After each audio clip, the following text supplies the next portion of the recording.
From impeachments to inaugurations, if it's a political story, we are on the scene. The race for the White House is heating up. We're beating Biden. How dare he say that? If it's breaking news, we're live with the latest coverage. From the White House, the State Department, and Capitol Hill, we know the issues, but above all, we know the players to bring you the latest in-depth analysis on all the key stories that we're covering.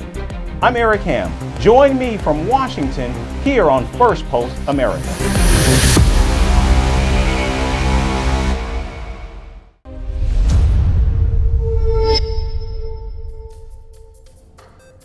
Hello and welcome to Firstpost America, your global pit stop for the latest news and headlines from the United States and around the world. I'm Eric Ham, coming to you live from the nation's capital in Washington, D.C. We'll get you a roundup of all the day's top stories, but first, let's take a look at the headlines. Russia warns of taking necessary measures to ensure its security if Poland decides to host nuclear weapons. This after Warsaw said it was ready to do so should NATO decide to deploy arms. Israel's military intelligence chief resigns after taking responsibility for intel failures leading to the Hamas terror attack on October 7th of last year. North Korea fires several short-range ballistic missiles into the waters east of the Korean peninsula. Japan alleges Pyongyang's missile test threatens regional peace. Former South African President Jacob Zuma wins a legal battle to use the party name and logo in the general election in May, as the court rejects the African National Congress trademark theft charge. And in honor of Earth Day, nations pledge to end the use of plastics. South Korea, Mexico, and the Democratic Republic of Congo hold awareness campaigns about the harmful impact of plastics.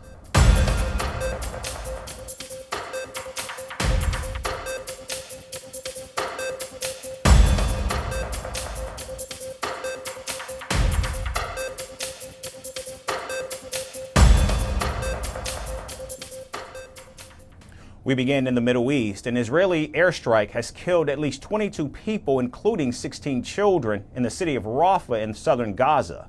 Fighter jets from the Israeli Air Force lobbed multiple bombs into Rafah last night, and the Palestinian authorities say that several Gazans were left wounded after the air raid.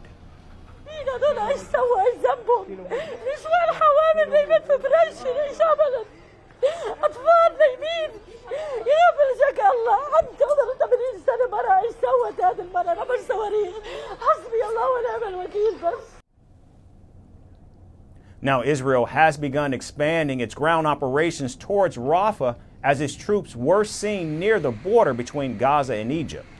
Israeli Prime Minister Benjamin Netanyahu is making good on his promise to go after Hamas and eliminate them from Gaza. In the coming days, we will increase the military and political pressure on Hamas because this is the only way to free our hostages and achieve our victory. The Israeli military has presented its plans to enter Rafah, which are likely to be approved by the War Cabinet as early as this week. The Chief of Staff was at the Southern Command today. He approved plans for the continuation of the fighting. There is now a cabinet. The plans are presented. The decisions will be made. Our job is to continue dismantling Hamas and do everything in order to return the hostages, and we are making progress in this along with other goals of the war. As the Israeli offensive looms over Rafah, the city continues to house more than 2 million Palestinian refugees who have been internally displaced in Gaza as a result of the relentless Israeli bombing. The United States has repeatedly warned Israel from carrying out such an offensive, and now Washington is taking the remarkable step in considering sanctions against certain Israeli military units that have been accused of human rights violations against Palestinians. The State Department is probing Netze Yehuda for alleged human rights violations in the West Bank and Gaza. Now, if the sanctions are in fact approved, their impact would be limited to preventing the Israeli unit from using U.S. military aid to purchase weapons. Meanwhile, the Israeli Prime Minister has pledged to defend his troops from the American sanctions. I will fiercely defend the IDF, our army and our fighters. If anyone thinks they can impose sanctions on a unit of the IDF, I will fight it with all my strength. As our soldiers are united to protect us on the battlefield, we are united to protect them on the political field. Together we will fight, and with God's help together, we will win. Now, as Israel inches closer to its military offensive in Rafah, the question that looms large is, will the U.S. sanctions become the deterrent to halt this operation in its tracks? And implications of Israel's war in Gaza have been seen and felt across the world. Here in the United States, many universities have been witnessing massive unrest as a direct result. Among them is the prestigious Ivy League institution Columbia University in New York City. The protests have turned into a full-blown crisis for the city and the university. The Ivy League school has had a turbulent week with protests leading to the arrest of more than 100 students over Israel's onslaught in Gaza and the Biden administration's support of Israel. The protesters are, in fact, pressing the school to sever all ties with Israel. Now, U.S. President Joe Biden has slammed anti-Israel protests and has warned of an alarming surge in anti-Semitism. Our next report breaks it all down.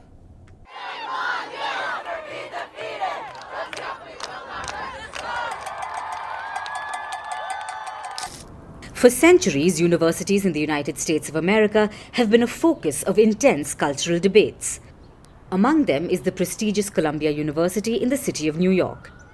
The Ivy League school has been in the middle of a full-blown crisis since the October 7th Hamas attack on Israel and the Israeli military's ongoing assault in the Gaza Strip. Tensions have been running high in over 6 months of war.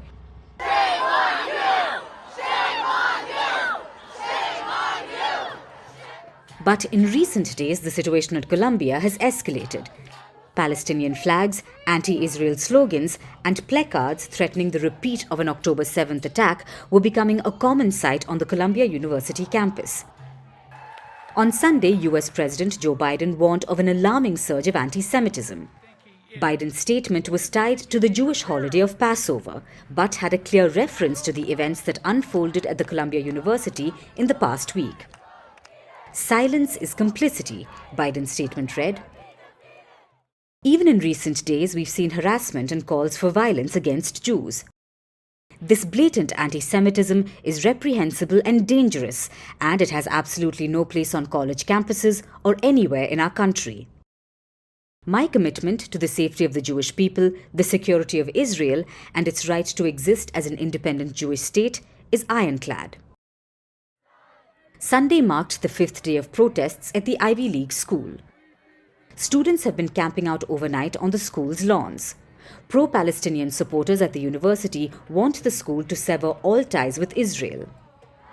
Columbia University has an exchange program with Tel Aviv University, so they want the school to boycott all activities associated with Israel. Can you hear my voice? Yeah!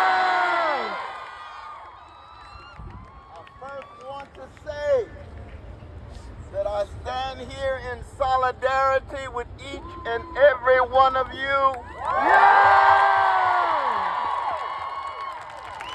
Because we are in solidarity with human suffering, especially when it is imposed by human beings, and I'm talking about the indescribable genocide of our precious Palestinians in Gaza.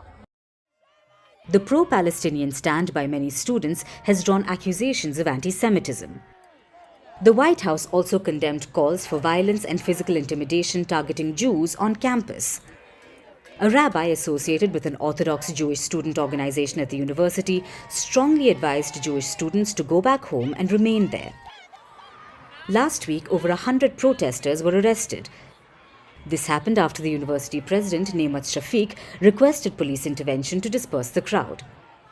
The university president said that the protesters had violated campus security regulations. The daughter of Democratic Representative Ilhan Omar was among those detained. Columbia University notified the NYPD that a group of students who were occupying the south lawn of the university's campus were in violation of numerous university rules have been suspended and were trespassing. The university requested the NYPD respond to the campus and intervene if necessary. The police department then sent resources to Columbia per the university's request and were brought onto the campus. After numerous warnings were given and attempts made to disperse the crowd, the individuals still refused to leave. So at that point, based on the university's wishes to clear the South Lawn, which again is university property, arrests were made for trespass. These arrests were made without incident. Several students involved in the protest said they were also suspended. The school said it was still identifying students involved in the protests and that more suspensions would be forthcoming. New York Mayor Eric Adams said he was disgusted and horrified by reports of anti-Semitism at Columbia. New Yorkers have every right to express their sorrow, but that heartbreak does not give you the right to harass others, to spread hate. And I urge everyone who is protesting to please do so peacefully and respectfully, because we will not be in a city of lawlessness. In this moment of heightened tension around the globe, we stand united against hate. The encampment by protesters began the same day that Columbia's president testified before Congress about anti-Semitism on campus. Trying to reconcile the free speech rights of those who wanted to protest and the rights of Jewish students to be in an environment free of discrimination and harassment has been the central challenge on our campus and numerous others across the country. Regrettably, the events of October 7th brought to the fore an undercurrent of anti-Semitism that is a major challenge, and like many other universities, Columbia has seen a rise in anti-Semitic incidents. Several members of the U.S. Congress have raised concerns over pro-Palestine protests. Some congressional Republicans demanded that the university president Shafiq step down, accusing the school leadership of having lost control of the campus. As the presidential election nears, President Biden's policy on Israel's ongoing war against Hamas in Gaza calls for a tough balancing act. Joe Biden is battling dwindling support among progressives, the Arab Americans, and Muslim voters. Cries of Genocide Joe and Ceasefire Now have been following him on campaign trails. So, a crackdown on pro-Palestinian students at Ivy League schools right now are likely to hit Biden's popularity even further.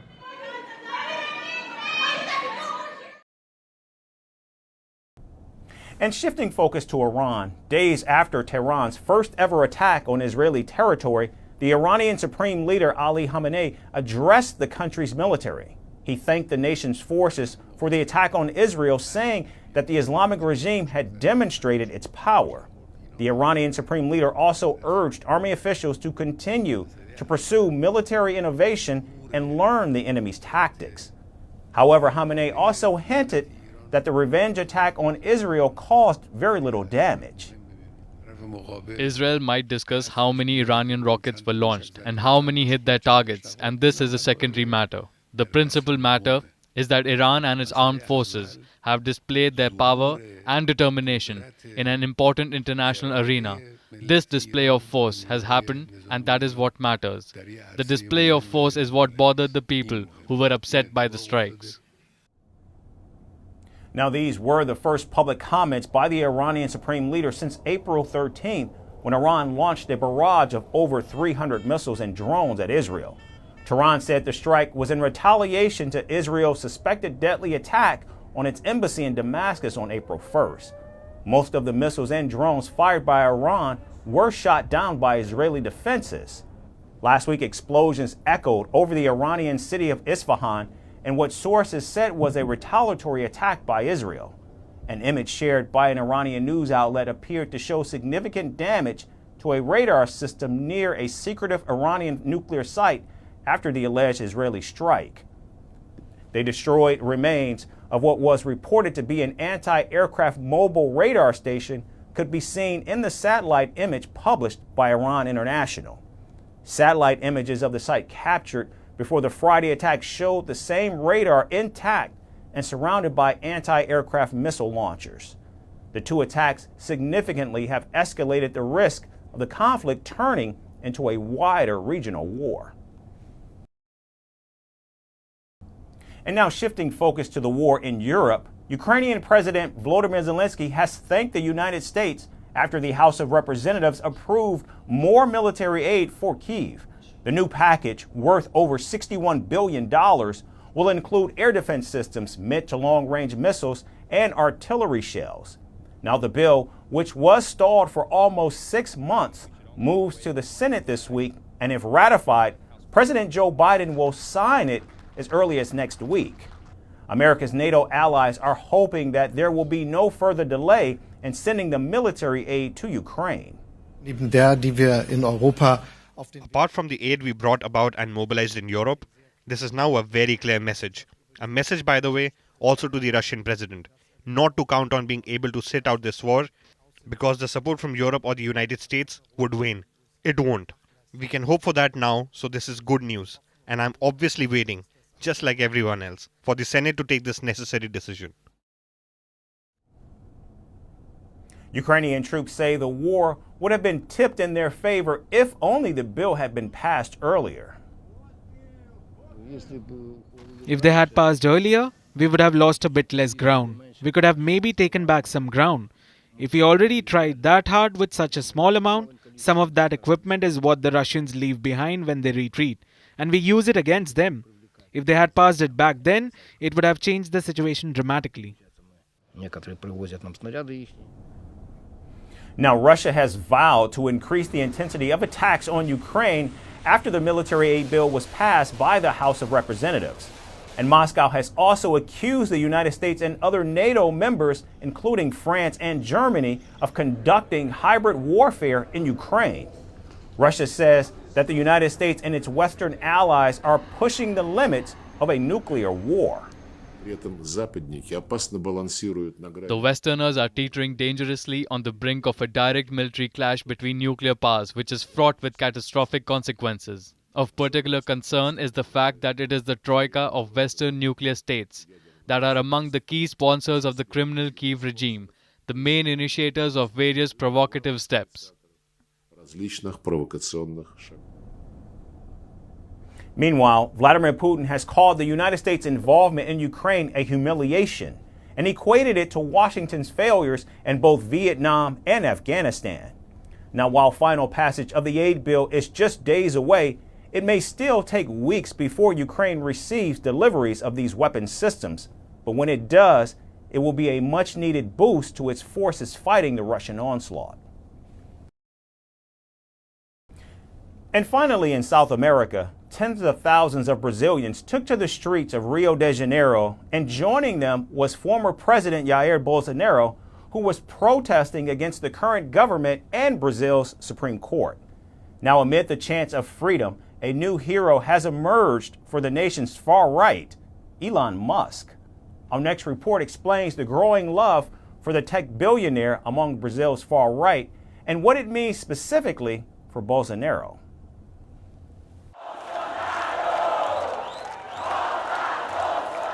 The streets of Brazil's Rio de Janeiro city were flooded with yellow and green shirts. Tens of thousands of Brazilians gathered at the Copacabana beach. And leading the gathering was former President Jair Bolsonaro. Organizers of the political rally recorded a turnout of over 100,000 people. The demonstrators called the gathering a fight for freedom. Bolsonaro and his supporters criticized the current government and heaped praises on Elon Musk. They called the tech billionaire the upholder of freedom of speech and expression. He's a man who really values freedom for all of us. He's a man who had the courage to show, with some evidence and I'm sure more to come, where our democracy was going and how much freedom we have already lost. And I now respectfully ask for a round of applause for Elon Musk. Elon Musk is currently under investigation in Brazil. That's because Musk accused the Brazilian Supreme Court Justice Alexandre de Moraes of censoring social media, including on Musk's platform X, formerly known as Twitter. Musk called the Brazilian judge a dictator for trying to block certain users on X who were found to be spreading disinformation during the Bolsonaro government. Justice Moraes has responded to Musk by ordering fines of around $20,000 a day for any blocked account that X reactivates. And now Bolsonaro has decided to side with Musk, calling it a fight against dictatorship. They don't want people like me in the presidency of the Brazilian Republic. They can call me crude, rude, and say I'll make up fake news in any way possible. I'm going to tell you and the system something you already know. You're not going to call me a thief. The former Brazilian leader was cheered on by chants of "Bring back Bolsonaro." His supporters have thrown all their weight behind him. I'm here to fight for freedom because I believe that these guys are going too far and are sinking Brazil. They're plunging into corruption. These guys have taken over the elections. However, there's one problem for the former president. Bolsonaro can't run for office until 2030. He's been accused of undermining Brazil's voting system and tampering his vaccination records during the COVID-19 pandemic. Bolsonaro has also been accused of plotting to jail Justice Moraes. However, with Musk taking on the Brazilian Supreme Court, Bolsonaro is using the opportunity to stay in the political limelight despite being banned from running for presidency till 2030.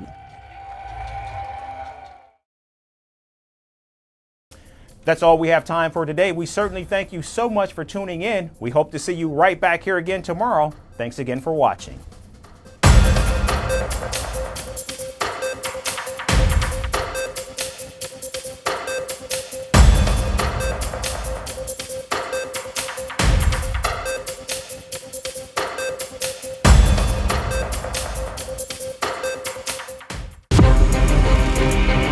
From impeachments to inaugurations, if it's a political story, we are on the scene.